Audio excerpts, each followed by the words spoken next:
I was delighted to watch this movie with you because it was so much fun. Yeah, I'd seen it years before. But I've only seen it once, but I always really liked it. And the reason I liked it is because of the ending. The ending is, I think, very powerful and very strong. It's sublime. And I don't know anybody else who's seen it. So I was finally happy to I could watch a movie with somebody else and who can appreciate it. And I will have to say that the ending is still powerful. It wasn't as powerful as I quite remembered it being, but it's still very good. But one of the things I think that stands out in the film is it has a very, very unique tone, especially for one of Roger Corman's New World films, and especially for one of his women in prison movies. It's a different animal than most of the New World Picture films because it's so pessimistic. It's so cynical. Well, that rape gang, they're going to catch you. Yeah. They're going to rape you. Mm-hmm. They're going to kill you. And then they're going to bring you back and get the money. And get the money for your dead body. That's pretty darn nihilistic. That's like dark. No, it's completely nihilistic. And the thing is, Corman knew the different Filipino directors in Manila who had been exporting some films to America for exploitation houses. Basically, it was Ciro H. Santiago and his buddy, the director, Eddie Romero. Ciro, and who I was friends with both Ciro and Eddie, got in touch with Corman. When Corman started New World Pictures, he needed a slate of films. You know, it wasn't just one or two. He needed about 12, all right, in order to start a slate. And so he punctuated them with a product he bought out of the Philippines. The Beast of Yellow Night was one of them, Eddie Romero's movie. And also, Eddie Romero and Ciro H. Santiago, they controlled the film industry in Manila. They could do anything they wanted there. They got access to the army if they needed tanks, if they needed helicopters, You're making Apocalypse Now in the Philippines? So you make a deal with Ciro H. Santiago and Eddie Romero, and they deliver the helicopters to you. And so basically, anybody who's making a film in Manila, Eddie and Ciro can make it cheaper because they know everybody. They have the access to the equipment. They know what they're doing. So they got in touch with Corman, and they go, "Hey, look, we've got a really great idea. Why don't you send an American director and some American cast, and we can make a really exciting jungle picture over here. Everybody else will be Filipino. All the other the extras, the crew will be Filipino. But we'll have American stars. We'll have an American director. We'll have an American script, and you'll have an American looking jungle adventure that has a lot of production value. Mm-hmm. And then the idea is that once the actors are over there, Corman's whole philosophy was, if I'm spending money to put people on buying airplane tickets and sending them to a location that has picturesque locations, if the locations are that special and my biggest outlay are the plane tickets to get the actors over there, then I might as well make 2 movies while I'm there. The movie I plan on making and a cheaper one so I can utilize these great locations rather than just shooting up and down Bronson Canyon. Yeah. And so he did that before with in South Dakota, in the snowy hills of South Dakota, with his film Ski Troop Attack. Then piggybacking on that, Monty Hellman's Beast of the Haunted Cave. Mm-hmm. When he did The Young Racers and they ended their European shoot in Ireland. Then he had Francis Ford Coppola make not his first feature actually, but what he calls his first feature. Dementia 13. They shot it in Ireland. This was the same idea. So Pam Grier, who worked in the offices of New World Pictures, he talked her into going to the Philippines and being in this movie. She's in some party scene in Beyond the Valley of the Dolls, but I've never seen her. So this is really her first acting gig. In fact, she even said, if I'm going there to do these movies, if it doesn't work out, if you don't think I'm a good actress, then I want to be able to get my office job back. And he goes, don't worry, you get your office job back. In fact, you have to take your job back. Yeah. So he starts an experiment with this whole thing. So he starts it off with 2 movies. One of them is Jonathan Demme and Joe Viola's second movie, which is The Hot Box. Yep. And then he also sends Jack Hill along with Judy Brown and Roberta Collins and Pam Grier to do The Big Dollhouse. So those are the American shot in the Philippines movies that they do. But Pam Grier doesn't leave. For the price of one plane ticket, she does 3 movies. So after the Americans are done doing their movies, Eddie and Cirio set up a movie for their mentor, Jerry DeLeon, to do, and that's Women in Cages. And then they just turn around and do Black Mama, White Mama, that Eddie Romero directed with Margaret Markov, who was the star of The Hot Box and Pam Grier. So basically, for the price of just those plane tickets being the biggest outlay, they got 5 movies. It's amazing. These days, electric vehicles are everywhere. Everyone, Nissan EVs have been everywhere from the north. Furniture and mattresses, dining. For free. Download on the app. Same on paper. Get really caught up in the action of it all, and it's a lot of fun. Now, Women in Cages is almost the exact opposite. There's hardly any comedy in the movie. The movie is very nihilistic, and it's very rough. There's a roughness to it. There's a hard aspect to it. Now, let me explain who Jerry DeLeon is.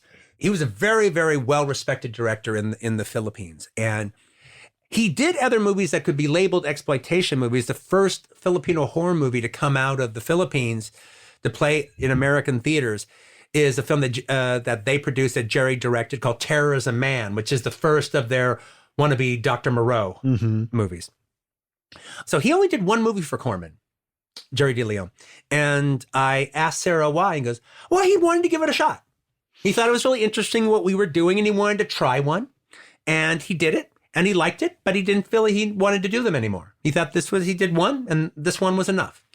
And I asked Corman, because I think the film is very, very well directed. And I asked Corman about it, and he goes, oh, and Corman agreed. He goes, no, I think he did a very good job with this film. And I think one of the things, look, I do like The Big Dollhouse better, frankly, much better. Women in Cage is technically much better directed. You know, obviously, Jerry DeLeon is working with his normal crew. So it's not a bunch of guys he just met. He doesn't understand their language. He's working with a really professional crew that he's worked with a bunch of times. And you can tell it just has a proficiency. The scale of a lot of the shots and the way he frames them and how he's making the most out of, the Philippines. Yeah. And how deep everything is. You know, he's putting people like they've got scenes like Spartacus with, you know, they're making so much. The directions out of the extras in the nightclub alone puts it in a different class when it comes to filmmaking savvy and everything.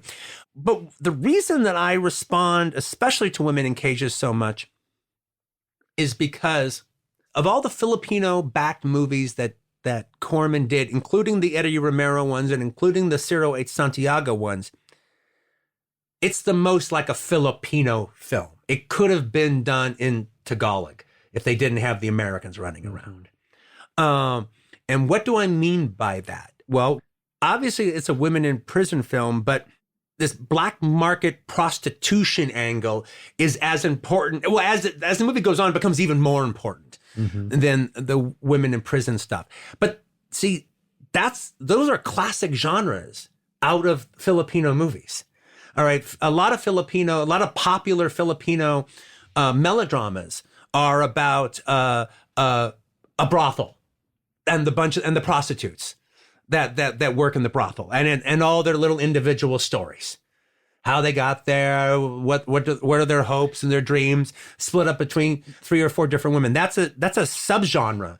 That's their version of a melodrama, of a soap opera, of a tearjerker.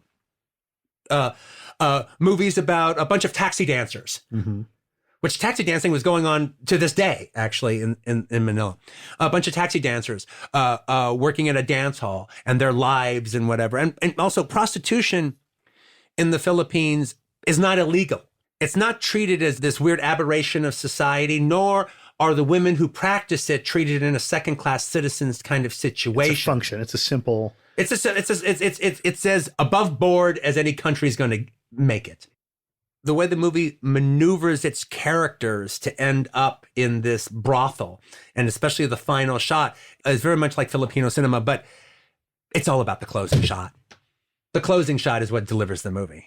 Yeah. You know, like I said, the first time I saw it, I thought it packed even more of a punch because I felt I was feeling the setup for that closing shot throughout the whole movie, and I still do. Yeah. Maybe not as strong as I felt it the very first time when I didn't know what to expect. But the end still packs a punch. And the minute the end happened, you went, "Oh wow!" You reacted out loud. Yeah, it was. Well, it's like getting punched in the gut yourself. It's just a powerful moment, and it makes sense as far as character. Everything that happens to the other characters ends up making a thematic sense. The whole movie's been set up so perfectly thematically for that ending that you don't see coming at all. Everybody knows about Quentin Tarantino's love for Pam Grier, but the most loyal fans will also know about his love for actress Roberta Collins. Before Women in Cages, Roger had never seen a movie with Roberta Collins in it before. Listen now as Quentin introduces Roger to one of his favorite actresses.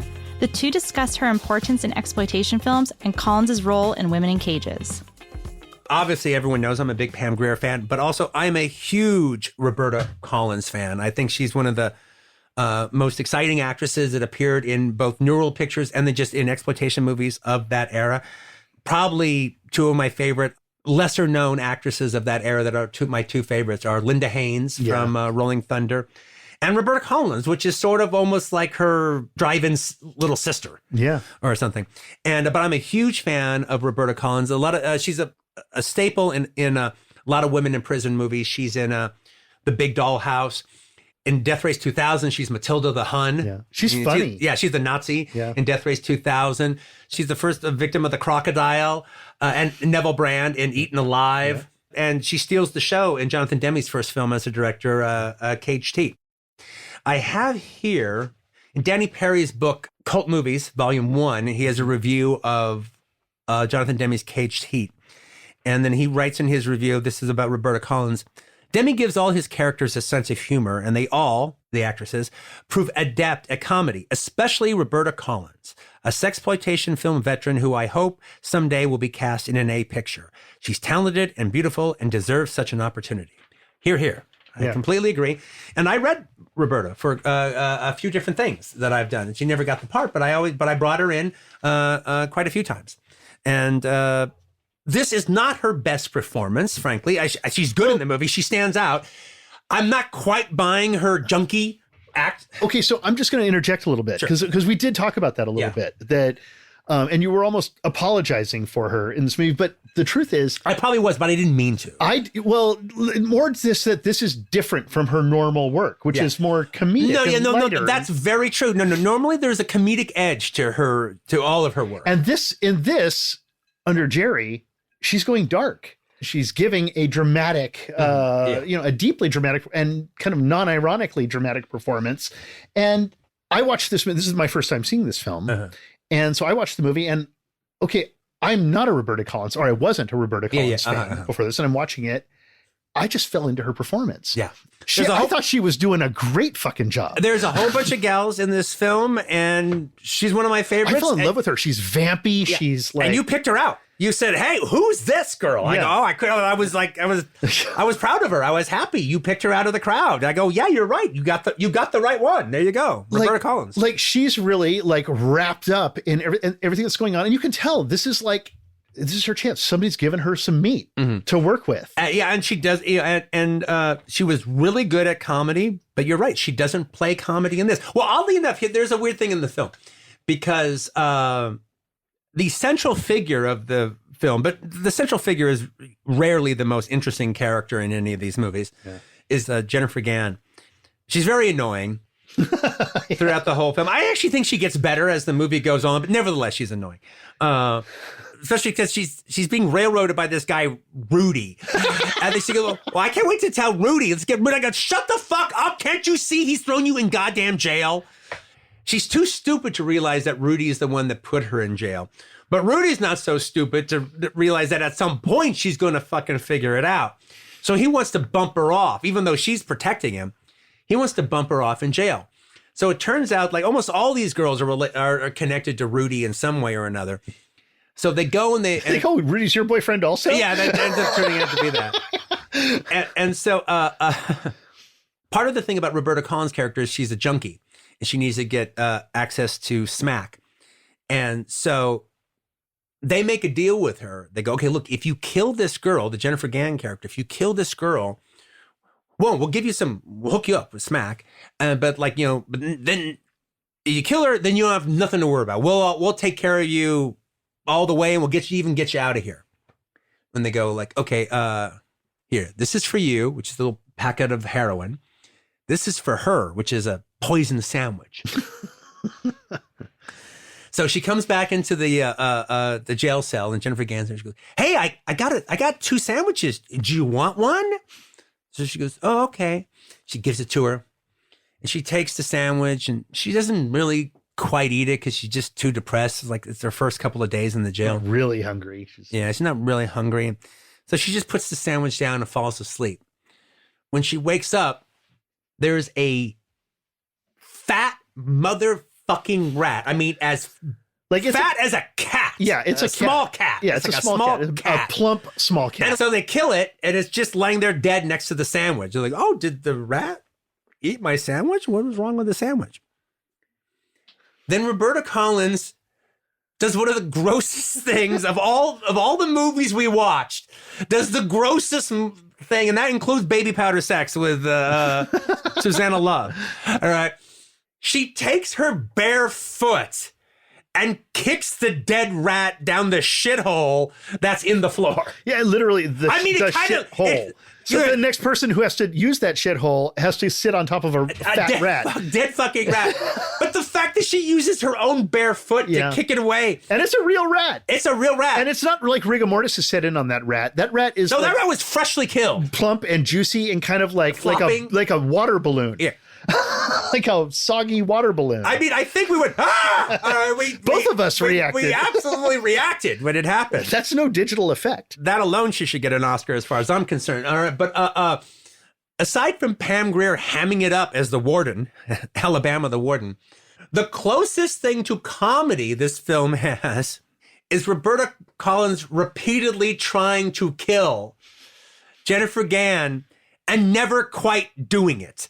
It's as if Jennifer Gann is the Roadrunner and she's Wile E. Coyote. She keeps coming up with one plan after another to kill her and does it, and just through sheer dumb luck. Literally dumb luck, because that's how she's kind of almost playing it. Yeah, Jennifer Gann just doesn't get killed. It's almost like when all the assassins go out to kill Clouseau, and just through sheer dumb luck, they end up killing each other or blowing up the fucking world, but he's unscathed. Okay, well, that's the closest thing to comedy and a plot that the movie has for a while. And I'm rooting for her to kill her the whole way. I want Roberta Collins to kill her. Want to watch Women in Cages? It's available on Amazon to rent. I bought my VHS for $10.99. Video Archives bought theirs for $59.99. Speaking of VHS tapes, want to know more about the New Horizons VHS tape from Video Archives and the trailers before Women in Cages? Here's Quentin giving you the scoop. The only thing I will mention about the video company, New Horizons Home Video, the deal was back in the beginning of video in the 80s, New World had 2 really good sweetheart deals. One based with Warner Brothers Home Video. And through them, they released Death Race 2000, Cannonball, The Big Birdcage, Death Sport, a bunch of movies like that. But then the rest of their catalog, they released through Embassy Home Video. Right. Which came out with The Big Dollhouse, all the Nurse movies, The Velvet Vampire, things like that. Then when they started New Horizon and whatever was left over, they had a real sweetheart deal with MGM UA, back when they used to have those great big MGM UA boxes. Yeah.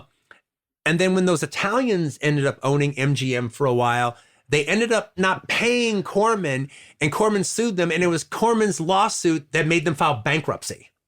So after all of that, there was no more sweetheart deals left. Corman had the rights to all of his old New World pictures, so he just started New Horizon Home Video. Mm-hmm. And I will say, this is the first time I can say this about one of the films that we're showing so far. This actually has 3 trailers at the top of the tape, and they're 3 vintage theatrical New World trailers. So it starts off with the trailer for The Big Birdcage. Then it goes to the trailer for The Arena with Pam Grier and Margaret Markov, and ends with the Women in Cages trailer. which I would rather not have seen before the movie started. They should have had the Big Dollhouse or Big Bad Mama or something like that, but they didn't. Want to know about my opinion on women in cages? Quentin and I sat down and discussed my first venture into the exploitation genre and my experience with the film. I'm going to take you back to a time when Roger knew me and knew what was going on, but the year is 2014, Quentin. I'm 18 years old. I just got my wisdom teeth out, and on September 22nd, I watched my first ever blaxploitation film, which was The Black Klansman. Oh, wow. That was your first movie. That was my very first. I stumbled upon it. Ted V. Mike's The Black Klansman. Yep, I watched The Black Klansman. I don't know how I found it, but I did. September 23rd, I followed up with Women in Cages, which is my very first Pam Grier movie I ever saw. Oh, Women in Cages is your very first? My very first Pam Grier movie. And then I watched Sugar Hill that same night. Oh, wow. Women in Prison double feature. Yeah, it was a big September day. 24th, I followed up with The Big Dollhouse, which is my first Jack Hill. Then I watched The Big Birdcage. Then I watched Detroit 9000. So a little bit of a deviation, but not by much. No, that still falls in the blaxploitation world. And then September 25th, I watched Death Wish for the first time. So not blaxploitation, but I still am on this track. And then September 30th, I watched my all-time favorite blaxploitation film, which is Brotherhood of Death. Oh, yeah. That is my all-time favorite. But I went on a blaxploitation kick. I fell in love and I never looked back. Yeah, good for you. But that was the first time I ever saw Women in Cages. Wow. And I rewatched it, and I'll just tell you this. Jennifer Gann, who plays Jeff, is annoying. She will always be annoying to me. I will always dislike her. I will always be screaming at the screen, let the girls fight. I want to see the girls fight. I want to see Pam punch someone or someone punch Pam. And there's something just so fun about watching Pam Grier beat up a white woman. Yeah. I can't describe it. It's just true. Minimal hard labor, maximum sex torture dungeon. Before we sign out, there's just one more clip for all of you. We all know that Roger and Quentin met at Video Archives, but there's a lot of colorful characters that we don't know about yet. In this never-before-heard clip, Roger and Quentin discussed that a character from Women in Cages reminded them of someone from their Video Archives past, one of the silent partners of Video Archives, Dennis.